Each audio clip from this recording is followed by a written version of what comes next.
Today we're going to talk about the Namiki Pilot Falcon.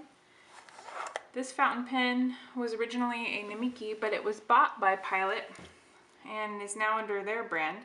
I know that I was tempted to just call it a Pilot Falcon, but if you look at their branding and their paperwork, it discusses, or it has both. It says Namiki and Pilot in their little user guide. Comes with this user guide, by the way, but I didn't cram it back into the box. And basically what it shows you is just how to use the pen, how to ink it, and then talks about their 90-day warranty from date of purchase, which we will talk about in a minute. And then also the pen that I ordered came with two things. So, well, three. I guess the warranty comes with this, I believe it's a Con 50 converter. It's either Con 50 or Con 20, I can't remember. I think it's Con 50. And what you'll find, or at least what I found interesting, and this, sorry, I should have showed you that first, and this gift box, which is kind of cool. It's got a little acrylic window there so you can see everything, Pilot logo, and a molded plastic with a little bit of, I don't even know what that's called, like flocking, I guess, on it. And it comes nicely seated just like that. Pull it out, and underneath it was this little baggie, which also comes with the converter. And I've used this pen for quite a few days now. Almost a week, actually more than a week, on and off, because I got frustrated, which I'll talk about in a minute. And this very generous long Pilot cartridge, I wanted to show you. So ink capacity wise, if you're looking at this, from an ink capacity standpoint, it's going to plug into the pen right about here, and it's only going to fill up to here. So if you look how much ink each one holds, and obviously the end of this cartridge is buried up in this section, but just hands down, I guess, I would syringe fill the cartridge over ever using this converter. I mean, it's just gonna immediately run out of ink. It, to me, feels slightly pointless. So anyway, I wanted to show you that. This is the soft fine. It comes in, because it's a semi-flex nib, which we'll talk about in a second. Usually comes in gold. I specifically chose this silver finish, or I guess it would be called palladium, just because it wasn't as traditional. It was a little bit different. Again, the SF is for soft fine. Very standard clip there. Just, it's nice and flexible if you wanted to use it as a pocket pen. Super lightweight. It's a resin body. There's not a lot to it. And it posts extremely well. Like, I have no issues. It doesn't rattle around. It stays posted. You're not going to have any issues if you wanted to use this pen as a poster like I do. So in terms of what this pen can do, so you'll see the nib there is just a little bit different. It's got like a different shape, a little bump at the top. And what that is it allows for flexibility. So the soft nib, if you push it onto the paper, it's going to flex more than a standard or normal nib would. And what was interesting about this is I've only read great reviews of this pen. I've never seen a review that, you know, wasn't good. Everybody has good things to say about it. So I was really expecting great things when I got this pen. And when I got it, unfortunately, it was very scratchy. You can see all the, I've actually journaled quite a bit before this, but this was me trying my, the coffee cup tune-up. So you can see where you take the pen and basically just kind of roll it softly on the edge. And I have a whole video on that if you want to look up the coffee cups nib smoothing. But it was just scratchy on the upstrokes.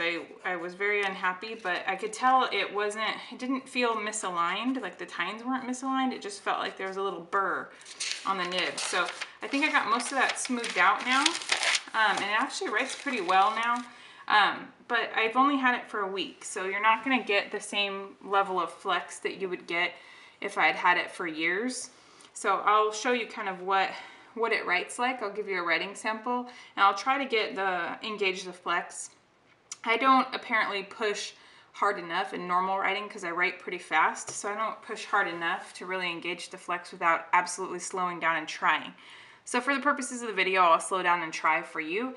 It's not normally how I would write. People comment all the time that I write too fast in my videos, but I wanted to be able to show you kind of what it looked like when you're using the flex. So anyway, I'm just going to write something so you can kind of see what I'm talking about. So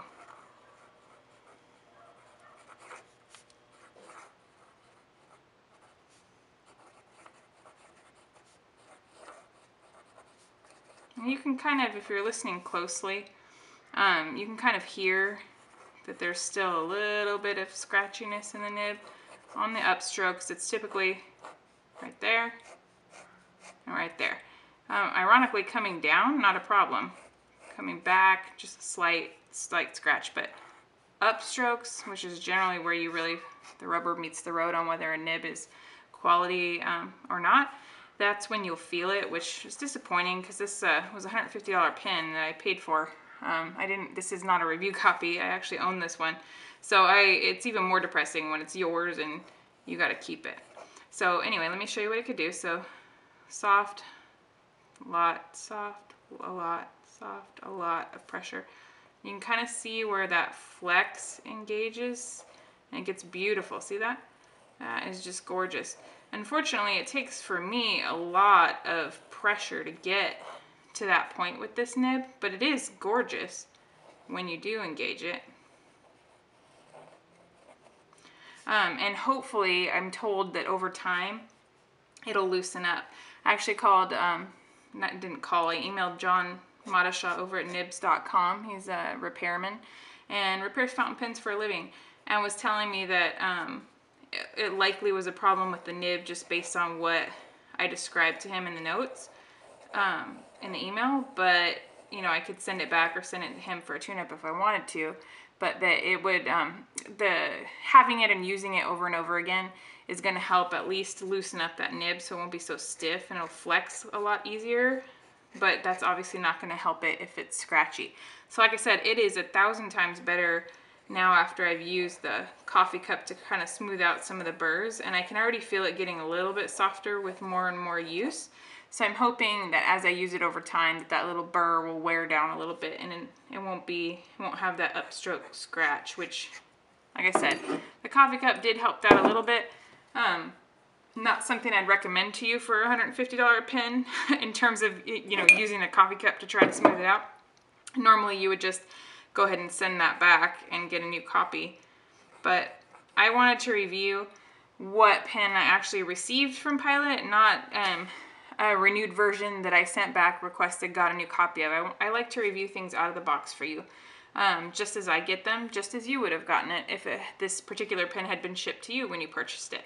So like I said, I think this one's going to be a keeper over time. I love the look of the lettering when you do engage the flex, but right now it's too stiff for me. I don't get a lot of flex out of it without really trying, as I showed you.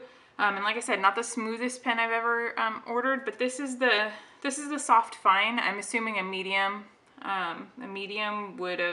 Soft medium would probably be a little bit smoother. Maybe not scratchy, but just because you get more ink lubrication, but also just the wider nibs tend to be a little bit smoother too. So anyway, I have a full review of this pen up on my website at bestfountainpen.com. There's a link in the description, and thanks for taking your time to watch the video today.